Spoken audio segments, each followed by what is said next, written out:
لا الہ الا اللہ لا اللہ تعالیٰ سے اگر ہدایت مانگی جاتی ہے وہ دعا رد نہیں ہوتی. یعنی بہت سی دعائیں جو ہم دنیا کے لیے مانگتے ہیں کہ یا اللہ ہمارا روزگار لگ جائے، ہماری دولت میں اضافہ ہو جائے، اس میں ضروری نہیں کہ اللہ تبارک و تعالیٰ وہی چیز دے دیں جو آپ نے مانگی ہے. اس لیے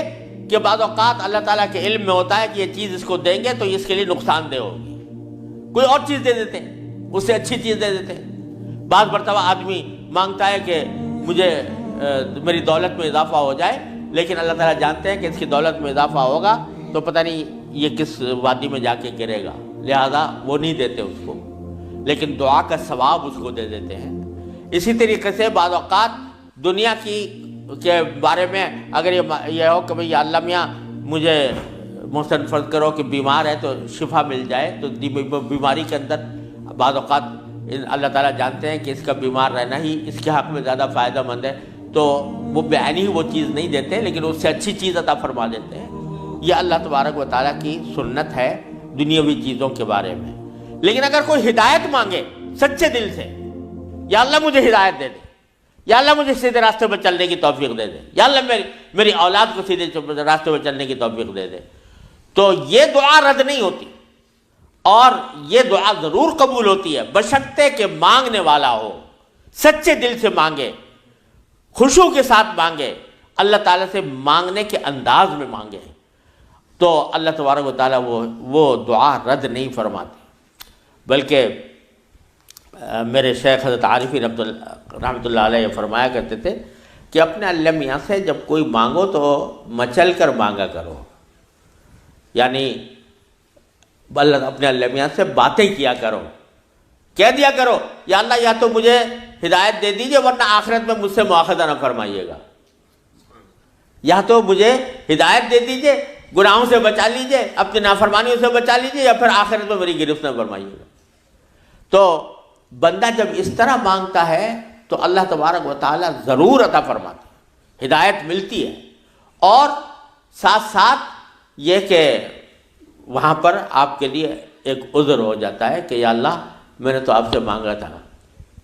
اور کہا تھا کہ مجھے ہدایت دے دیجئے، میرے گناہ چھڑوا دیجئے مثلا. تو آدمی اپنی سی کوشش کرے اور باقی کام کے لیے دعا کرے. صرف دعا بھی کافی نہیں ہوتی، اپنی سی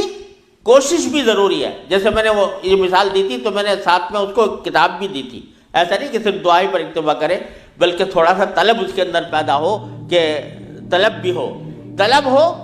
اور اس طلب کے لیے کوئی عملی اقدام اپنا سا کرے، اس کے بعد اللہ تعالیٰ سے مانگے تو اللہ تعالیٰ رد نہیں فرماتے. حضرت مولانا رومی رحمۃ اللہ علیہ فرماتے ہیں، مثنوی والے مولانا رومی فرماتے ہیں کہ دیکھو حضرت یوسف علیہ السلام کا واقعہ دیکھو کہ ان کو جب زلیخا نے ورغلایا، گناہ کے اوپر آمادہ کرنے کی کوشش کی، تو قرآن کریم میں ہے کہ اس سے پہلے اس نے سارے دروازوں پر تالے ڈال دیے تھے، غلقت الابواب، سارے دروازوں پر تالے ڈال دیے تھے. اور پھر حضرت یوسف علیہ السلام کو بہکایا، ورغلایا. تو حضرت یوسف علیہ السلام